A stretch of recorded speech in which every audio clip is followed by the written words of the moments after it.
በራሳችን መድረክ ሰላማዊ ሰልፍን ማድረግ እንችላለን። ንጹህ ደም ፈሰሰ፣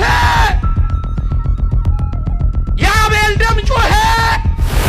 ጳጳሳት ሀገር እያጠፉ ነው። ኃይል ይባሉ ይገባቸዋል። እኔ የሚገርመኝ ነገር እኔ የሚደንቀኝ ነገር ለምን እብጁ አትሉ?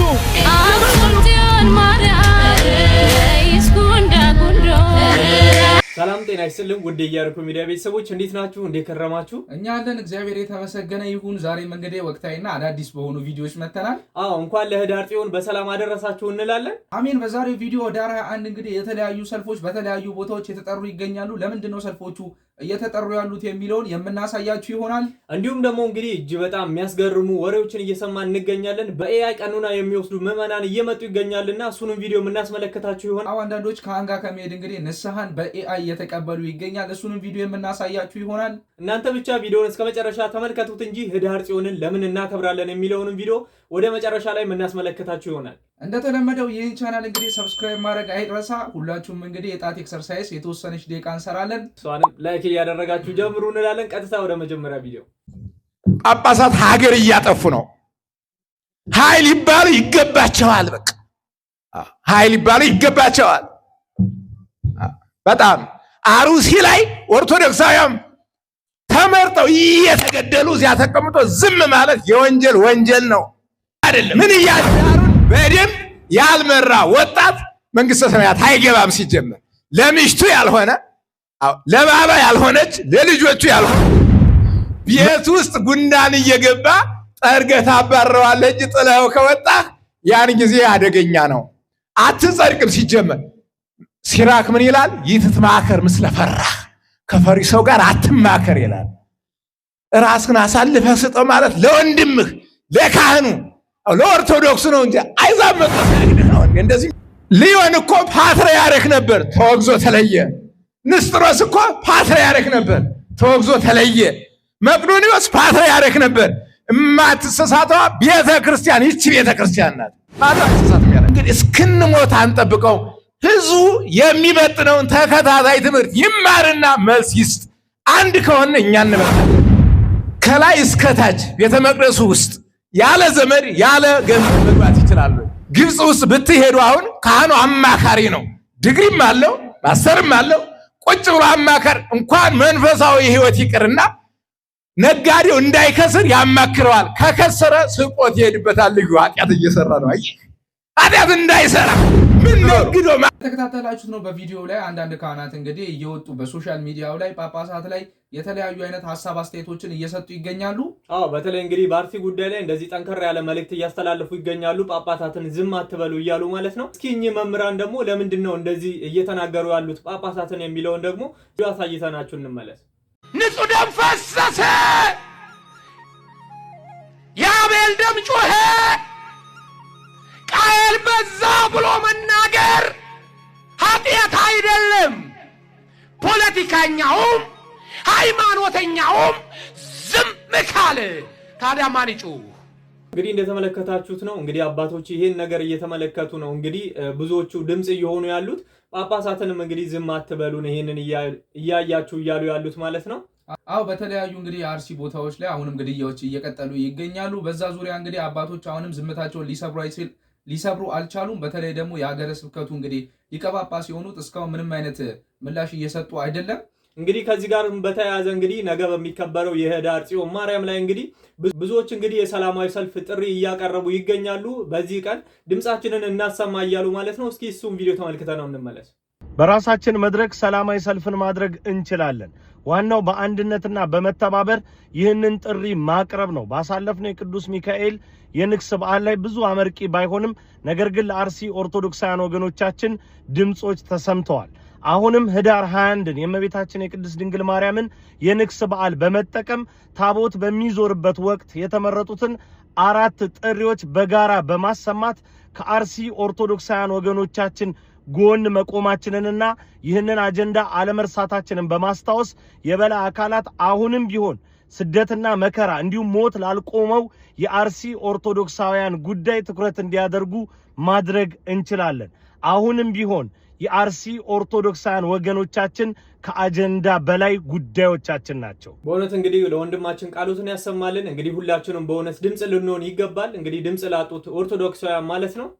እስቲ ከዚህ በመቀጠል ደግሞ በመጀመሪያ ላይ እንደነገርናችሁ እንግዲህ አንዳንድ ምዕመናን በኤአይ ቀኖና የተቀበሉ ይገኛል የተባለ ነው።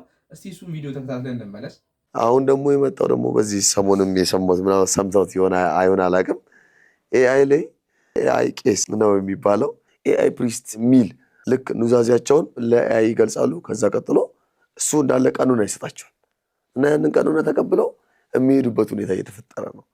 ብዙ ወጣቶች እንደዚህ አየን የሚሉ ነገሮችን ሐሳቦችን አንስተው አድርሰውኛል። እንደዚህስ መሆን ይችላል ወይ? ዳይሬክትስ ለእግዚአብሔር ብቻ ማድረግ ስለምንድን ነው ግዴታ ካህን የሚያስፈልገን? ከዛም ተጨማሪ ለምንድን ነው ግዴታ ፊት ለፊት ለካህንም ከሆነ በጀርባ እኔ እርሶን ሳይ አፍራለሁ። ስለማፍር ኃጢአቴን መናገር ስለማፍር ለምን በጀርባስ አላደርግም ወይ? በስልክ ለምን አልገባም ንስሐ? እነዚህ ነገሮችስ ጥሩ ጥያቄ ነው። ይሄ በተለይ ዘመኑ የወለዳቸው ጉዳዮች ናቸው። አንዱ አሁን በዚህ ነገር ውስጥ እኮ አንድ የምታስተውለው ነገር ቀዳሚ ሰይጣን የወለ ሰዎች ንስሐ እንዳይገቡ የሚያደርገውን ትግል ነው የምታየው። እውነተኛውን ንስሐ አግኝተው ከእውነተኛው አምላክ ከእግዚአብሔር ጋር እንዳይታረቁ የሚሰራውን የኃጢአት ግንብ እኮ ነው የምታየው። አንዱ በራሱ አሁን የዚህ አስፈላጊው መሰረተ ጉዳዩ ሳይሆን በጣም ሰይጣን የሚፈልገው ምንድን ነው ካልክ የሰው ልጅ ወድቆ እንዲቀር ነው። አንዱ እንደሱ ቅዱስ ዮሐንስ አፈወርቅ እንዳለው እኮ ነው አይደለ? መውደቅ አዳማዊ ነው አይደለ? ወድቆ መቅረት ግን ዲያብሎሳዊ ነው እንዳለው ማለት ነው። አየህ ሰው ሆኖ የማይበድል ብለናል አይደል? ባለፈው እንጨት ሆኖ የማይጤስ የለም ብለን አንስተናል። በሰው ዘንድ መውደቅ መነሳት ያለው ጉዳይ ነው። ችግሩ ሰይጣን ወድቀህ እንድትቀር ነው የሚፈልገው። እንደሱ አዳም እንዲወድቅ አድርጎታል። ግን አዳም ወድቆ አልቀረም። እሱ ብቻ ነው ወድቆ የቀረው። በዚህ ቂም አለው ሰይጣን። ስለዚህ ሁል ጊዜም ቢሆን ከንስሐ ጋር የተገናኙ ነገሮችን አወሳስቦ ሰዎች እውነተኛ ንስሐ ገብቶ እግዚአብሔርን እንዳያገኙት በተለያየ መንገድ የሚሰራው ትግል አንዱ የዚህ ውጤት ነው። በቃ አሁን የደረስንበት ነገር ውጤት ነው። እና እንዳልከው በነገራችን ላይ ይሄ በሮማን ካቶሊክ እና በዚህ በአንግሊካን ቸርች እኮ ይሄ ነገር በነገራችን ላይ አሁን እኛ አሁን የደረስንበት ዘመን ላይ ደርሶ ነው እንጂ አስቀድሞ እኮ የሚያደርጉት ነገር ነው። ይሄ በነገራችን ላይ ሁለቱም እኩል አይገኙም። ናዛዡና ተናዛዡ እኩል አይገናኙም። እንዳልከው በመጋረጃ ጀርባ ይከለላሉ፣ አይተያዩም። ፊት ለፊት ያው እንዲያርግ ያለው ይላል የሚናዘዘው ሰው። ከዛ በኋላ የሚገርም ናዛዡ ይጽፍና ከዛ በኋላ ይሄንን አሁን እንደሱ እንደምን ይቆጥሩታል? እንደመናዘዝ ቁጠረው እንግዲህ አሁን ትክክለኛም ባይሆን እንግዲህ እስኪ አሁን ኮምፔር እናድርገው ሁለቱ ነው። ቅድም እኛ መጽሐፍ ቅዱሳዊና መሰረቱ ምን እንደሆነ ይዘን መተናል አይደለ? አሁን ደግሞ እነዚህ አካላቶች ይሄንን ልክ እንደ መናዘዝ አድርገህ ከቆጠርከው በኋላ ቀጥሎ ቀኖናውን እዛ ኮምፒውተሩ ማለት ነው ራሱ ሶፍትዌር አለ። እሱ ለተናዘዘው ኮምፒውተሩ ሶፍትዌር ስለተጫነበት ይሄን አድርግ ብሎ ኮምፒውተሩ ይሰጠዋል። ሲናዘዝ ብቻ አይደለም ካህኑንም የማያየው፣ ቀኖናም ሲሰጠው ራሱ አያየው። ያ ተናዛዡ ቀኖናውን የሚሰጠው ራሱ ኮምፒውተሩ ነው። በቃ ሶፍትዌር አንዴ ተቀምጦለታል፣ ይዘረግፍለታል። አንዴ የሰጡትን ያንን መዝግቦ ሄዶ ይፈጽማል። አሁን እንግዲህ ይሄ ይኸውልህ ንስሐ የሚመስል ግን እውነተኛ ያልሆነ ንስሐ ነው። እውነተኛ ያልሆነ ንስሐ ተከታተላችሁት ነው። በጣም እንግዲህ ዘና የሚያደርግም በዛ ላይ ደግሞ ትምህርትም እንድንወስድ የሚያደርግ ቪዲዮ ነው። እንግዲህ ሰዎች በጣም የሚያስገርም ጊዜ ላይ ደርሰናል። እንግዲህ ሄዶ እንግዲህ በኤአይ ንስሐ መግባት ማለት በጣም በእውነት ከባድ ነው በእውነት። አሁን እንግዲህ የኢያሪኮ ቤተሰብ ሆናችሁ በእንደዚህ አይነት ነገር እንግዲህ ትሸወዳላችሁ ብለን አናስብም። እንግዲህ ይሄ ከመጽሐፍ ቅዱስም አንጻር ከትውፊትም አንጻር የለምና እንደዚህ አይነት ነገር በነገራችን ላይ ካህን ጋር ስትቀርብ የሆነ ይሄ የማፈሩ ነገር በመጽሐፍ ቅዱስ ይፈለጋል። ኃጢአት በመስራታችን እንድናፈር እንድንሸማቀቅ ማለት ነው ይፈለጋል። እንደዛማ ካልሆነ ከኤአይ ጋር በቃ እንደ ጓደኛ ታደርግና ተደጋግመዋለህ። በየቀኑ ኃጢአትን እያደረግ መንገር ነው ለሱ እንደ ስልክ ጥሪ ማለት ነው። ይሄ ደግሞ አይሆንምና ከትውፊትም አንጻር በእውነት ሁላችሁም እንደዚህ የምታደርጉ ሰዎች በእውነት ልቦና ይስጣችሁ እንላለን። እስቲ ከዚህ በመቀጠል ደግሞ ህዳር ጽዮን እንግዲህ ነገ ይከበራል። ይህን ቪዲዮ እስከ መጨረሻ ድረስ ከተከታተላችሁት ህዳር ጽዮን እንግዲህ ለምን እንደሚከበር በግልጽ የሚያስረዳ አንድ ቪዲዮ አለን። እሱን ቪዲዮ የምንጋብዛችሁ ነው የሚሆነው። ለአሁን ግን እስኪ ከዚህ በፊት የተከበሩ የህዳር ጽዮን አከባበሮች እንዴት ነበሩ የሚሉትን እናስመለክታችሁ። አክሱም ጽዮን ማርያም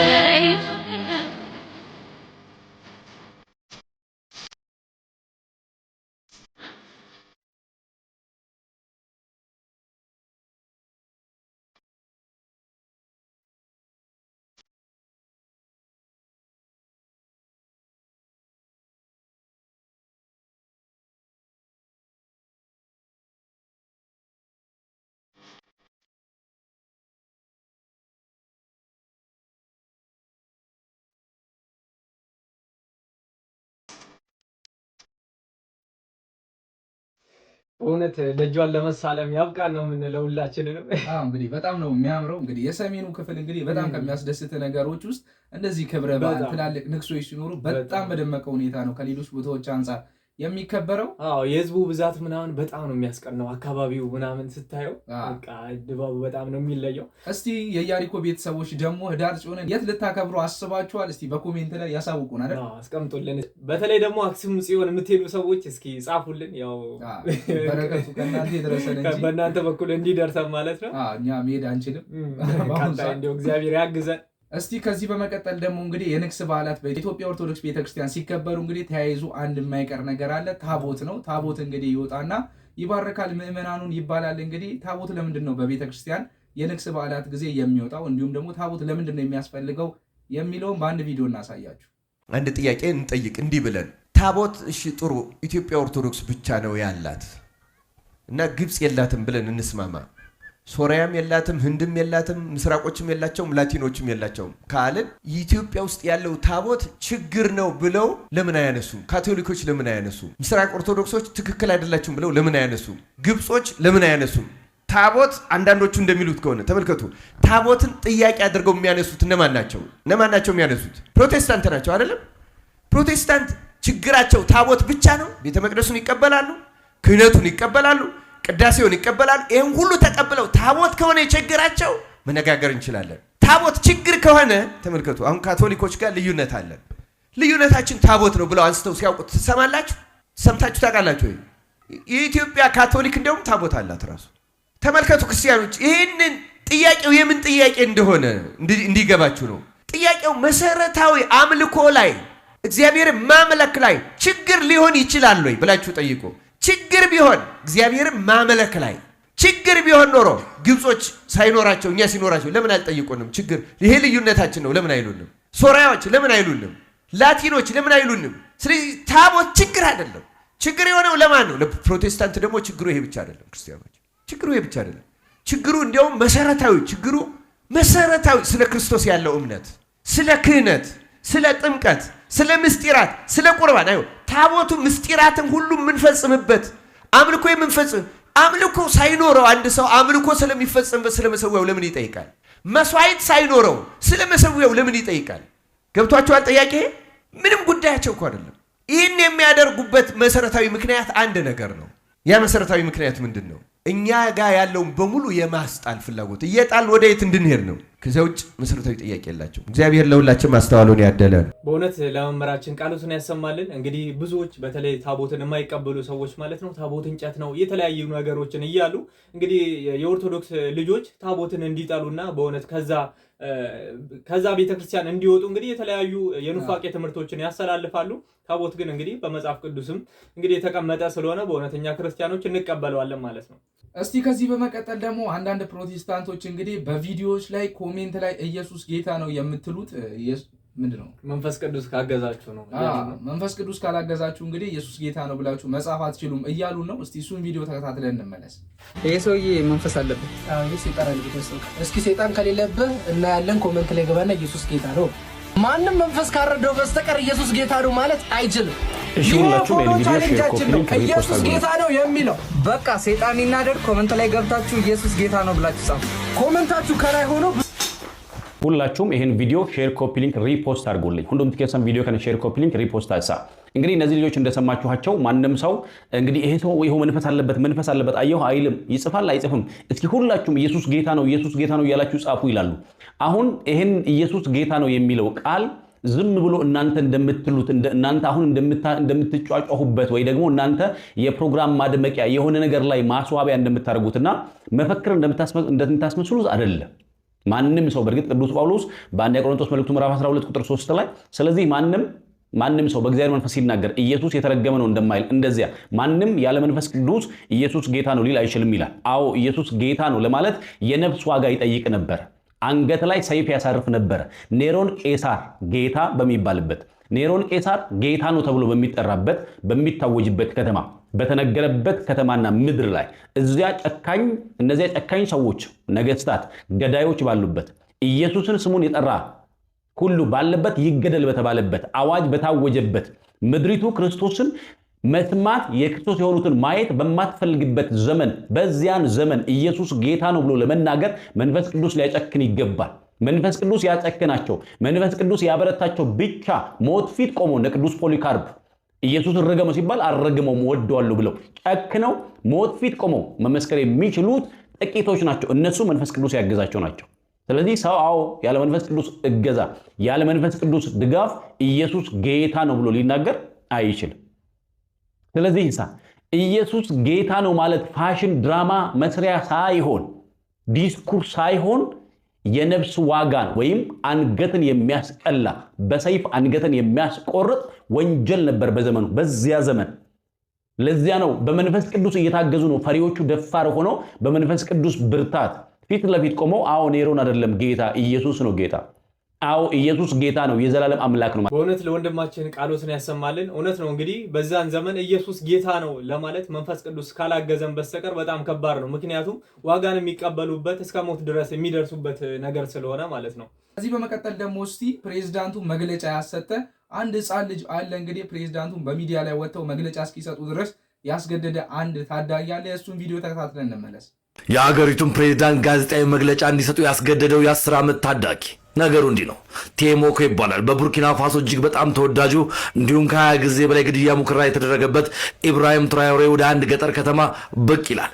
የ10 ዓመቱ ታዳጊ ታዲያ የእሱን ፎቶ በኪሱ በመያዝ ባደፈ ልባሱና በባዶ እግሩ እኚህን የሚወዳቸውን ፕሬዝዳንት ለማግኘት ጎራ ይላል። ታዲያ ጸጥታ አካላት ይከለክሉታል። ይህንን ነገር ኢብራሂም ትራዮሬ ይሰማል። ግድ የለም ላኩት፣ ወደ እኔ ማናገር እፈልጋለሁ የኢብራሂም ትራዮሬ ንግግር ነበር። ታዲያ ህፃኑ ወደ እሱ በጠጋ ጊዜ በጣም እንደሚወደውና ኪስ ውስጥም የእሱን ፎቶ ይዞ እንደሚዞር ይናገራል። ኢብራሂም ትራዮሬ ግን አንድ ነገር ነው የጠየቀው። ስለ ቤተሰብ ንገረኝ ነበር ያለው። ቤተሰቦች በገጠር ነው የሚኖሩት፣ እጅግ በጣም ደካማ ህይወት ነው የምንኖረው። አባቴ ካንሰር ታማሚ ነው፣ እናቴ ደግሞ ግብርና እያገዘችው ነው የምንኖረው ምላሹ ነበር። አዳጊው ህፃን ልጅ የሚያሳያቸው ፍቅር ልባቸውን ያርደዋል፣ በእንባም ይዋጣሉ። ወደ ከተማም ወስዶ እስከ ዩኒቨርሲቲ የሚያስችለውን የትምህርት ሁኔታ ይከፍሉለታል። ለአባትየው ምርጥ የሚባለው ሆስፒታል የካንሰር ትሪትመንቱን እንዲጀምር ይፈቅዱለታል። ለእናትየው ደግሞ ዳግመኛ እንዳትራቡ በሚል የግብርና እርሻቸውን እንዲያስፋፉ እርዳታ ያደርግላቸዋል። ኢብራሂም ትራዮሬ በልባቸው ነው ሀገር የሚመሩት የአፍሪካ ተስፋ ነው የሚባላቸው ፕሬዝዳንት በዚህ መቆም አልፈለጉም። ጋዜጠኞችን ሰብስበው ይህን ይናገራሉ። እኛ እንደ ሀገር መሪ ልጆቻችን በባዶ እግር እየሄዱ ተስፋ ብቻ ይዘው የሚጓዙ ከሆነ እንደ መሪነታችን ውድቅ ሆነናል፣ ለሀገርም ተስፋ የለንም ብለው ይናገራሉ። ታዲያ እነዚህን ህፃናቶች ተስፋ ይዘው ከፍ የሚሉትን እኛ ታሪክ ካልቀየርና ለእነሱ ካልኖርን መሪ መሆናችን የቱ ጋ ነው? እመኑኝ ከዚህ በኋላ ምን ታሪክ እንቀይራለን? ይህ ቃሌ ነው፣ ንግግራቸው ነው። ታዳጊ ቲሞኮን የአፍሪካውያን ጋዜጠኞች እየተቀባበሉ እየተናገሩለት ይገኛሉ። በብሩ ታዳጊ ይሉታል። ሌሎቹ ደግሞ አፍሪካውያን ፕሬዝዳንት ልብ ያራደ እንዲሁም ፕሬዝዳንቶቻችን ትናንሽ ድምጾችን መስማት አለባቸው፣ ይህንን ያስገደደ በሳለ ህፃንም እያሉ ይጠሩታል። በዚህም አጋጣሚ አፍሪካውያን ለኢብራሂም ትራዮሬ ያላቸው ክብር ከፍ ብሏል። ሰሚ አገኘን፣ ትናንሽ ድምጾች የሚሰሙበት ዘመን ደርሷል፣ የአፍሪካ ተስፋ ትራዮሬ ነው ሲሉም ተደምጧል። በአንጻሩ ምዕራባውያን ግን አሁንም ትራዮሬን ለማስገደል የማይፈነቅሉ ድንጋይ የለም፣ ሁሉን ነገር እየሞከሩ ይገኛሉ። ሁሉም የቡርኪና ፋሶ አይኖች ወደ ኢብራሂም ትራዮሬ ናቸው። አደባባይ ወጥቶ መሪያችንን ካልጠበቅን፣ አንተ ምዕራባውያን ከሀገራችን ካልወጣችሁ፣ ቀረምባርነት ንብረታችንን ዘረፋ ካላቆማችሁ እኛ ፕሬዝዳንታችን ከመጠበቅ ወደኋላ አንልም። አሁንም ቃላችን ነው። ሁሌም አፍሪካ የአፍሪካውያን ነች፣ ኢነፍ እያሉ ይገኛሉ። እናንተስ በፕሬዝዳንቱና በልጁ መካከል የተፈጠረውን ነገር እንዴት ትገልጹታላችሁ? በኮሜንት ሴክሽን ላይ መከተባችሁን እንዳትረሱ። ይህ የሚኖሪዎት ነው። ሰላም።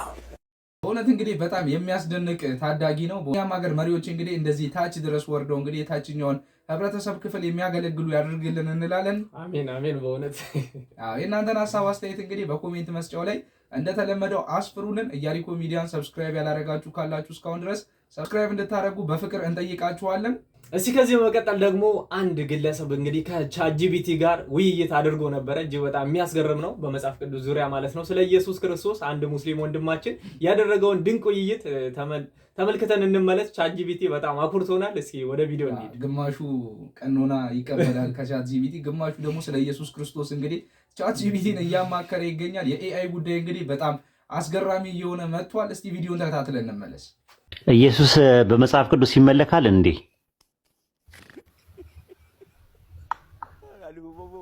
በመጽሐፍ ቅዱስ ውስጥ ኢየሱስ እንደ አምላክ ይታያል። ለምሳሌ ዮሐንስ ወንጌል ምዕራፍ 1 ቁጥር 1 በመጀመሪያው ቃል ነበረ፣ ከዓለም ከእግዚአብሔር ጋር ነበረ፣ ከዓለም እግዚአብሔር ነበረ ይላል። ይህ ጥቅስ ኢየሱስ ከእግዚአብሔር ጋር አንድነት እንዳለው እና መለኮታዊ ተፈጥሮ እንዳለው ያሳያል። በተጨማሪም በመጽሐፍ ቅዱስ ውስጥ ኢየሱስ እንደ መድኃኒት፣ አስተማሪ እና መሪም ተገልጿል። ስለ ኢየሱስ ማንነት የበለጠ ማወቅ ትፈልጋለህ? የጠየቁት ጥያቄ ኢየሱስ ክርስቶስ አምላክ ነው ወይስ አይደለም ሳይሆን ወይም ኢየሱስ እንደ እግዚአብሔር ሆኖ ይታያል አይታይም ሳይሆን ኢየሱስ በመጽሐፍ ቅዱስ ይመለካል ወይስ አይመለክም ነው ጥያቄው። ጥያቄን ግልጽ ስላደረክልኝ አመሰግናለሁ። በመጽሐፍ ቅዱስ ውስጥ ኢየሱስ ክርስቶስ እንደሚመለክ እናያለን። ለምሳሌ በፊልጵስዩስ መልእክት ምዕራፍ 2 ቁጥር 6-11 ላይ ኢየሱስ በመስቀል ላይ መሞቱ የእግዚአብሔርን አብ የላቀ አምልኮ እንዲቀበል እንዳደረገው ይገልጻል። በተጨማሪም ራእይ መጽሐፍ ምዕራፍ 5 ቁጥር 11-14 ላይ ፍጥረታት ሁሉ ኢየሱስን እንደሚያመልኩት ያሳያል። ስለዚህ በመጽሐፍ ቅዱስ መሰረት ኢየሱስ አምልኮ እንደሚቀርብለት እናያለን። ይህ መልስ ጥያቄንም ይመልሳል? አልመለስከውም። ፊልጵስዩስ ኢየሱስ ይመለካል የሚል በኃይለ ቃል አውጥታ አሳየኝ። ጥያቄን ለመመለስ ተሳትኩ መስሏል። የፊልጵስዩስ መልእክት ምዕራፍ 1 ቁጥር 3 ላይ ሁልጊዜም ስለ ሁላችሁም በደስታ እየጸለይሁ በጸሎቴ ሁሉ ይላል። ይህ ጥቅስ የሐዋርያው ጳውሎስን የምስጋና መንፈስ ያሳያል። ስለሆነም ኢየሱስ በመጽሐፍ ቅዱስ ውስጥ አምልኮ እንደሚቀርብለት ማረጋገጥ እንችላለን። አሁንስ ምን ምስጋና? አልተመለሰም። የጠየቁት ጥያቄ ምስጋና ሳይሆን አምልኮ ነው። አምልኮ እንደሚመለክ የሚያሳይ ማስረጃ ስጠኝ ነው ያልኩ። አንተ ስለ ምስጋና ነው የምታወራው። ስለዚህ አይገጣጠምም።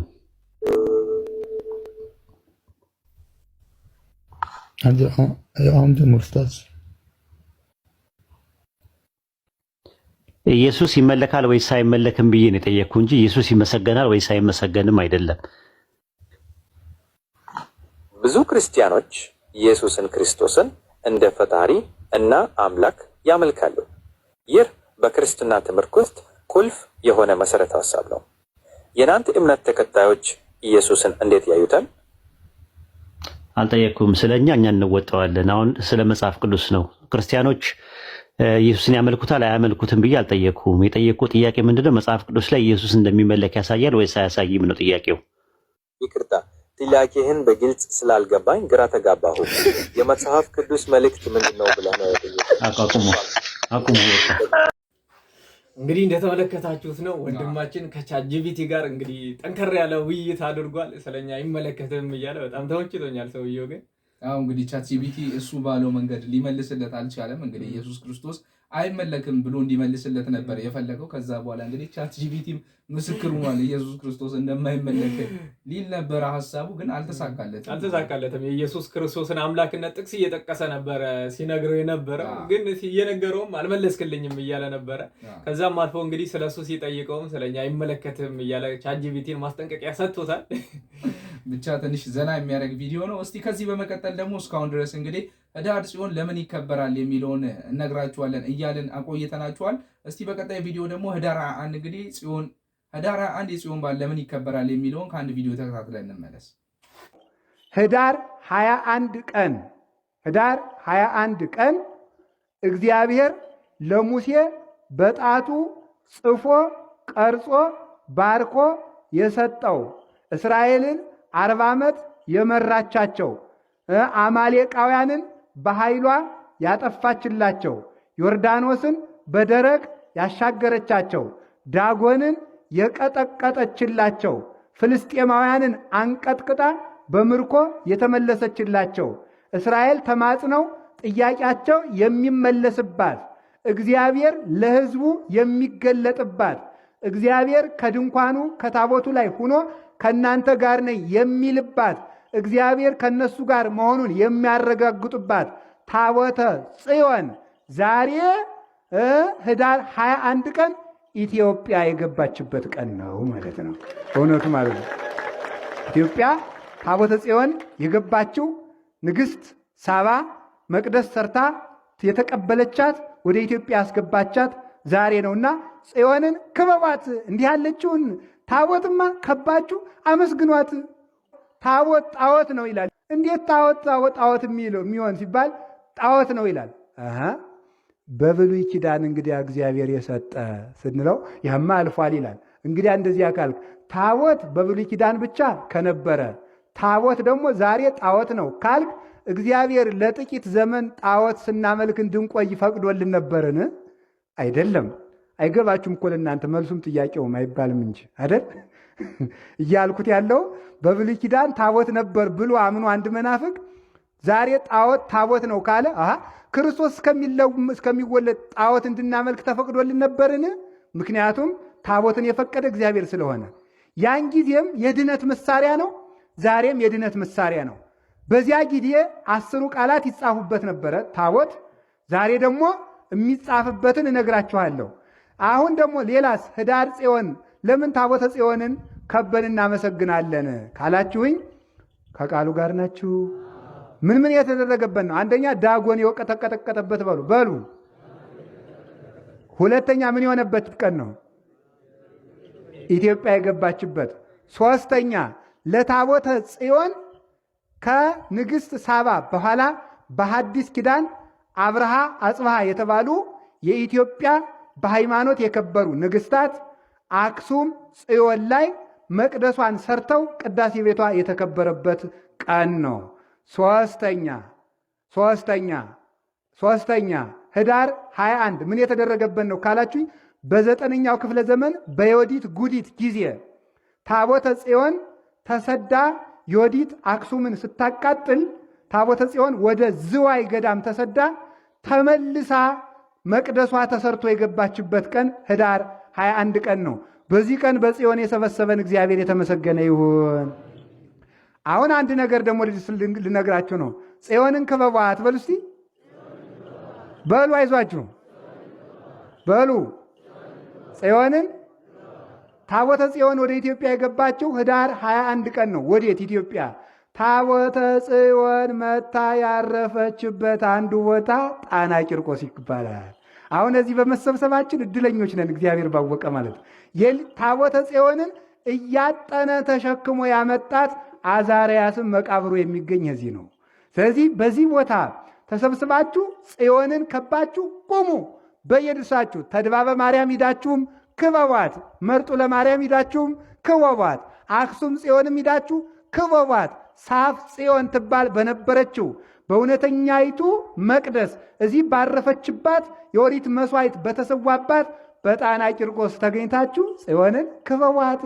በጣና ቂርቆስ ጽዮንን ከባችሁ ቁሙ ተብሎ ዳዊት ተናግሮ በዚህ ቀን እዚህ ከበን እንድንገኝ ያደረገን የኃያላን አምላክ ቅዱስ እግዚአብሔር ስሙ የተመሰገነ ይሁን።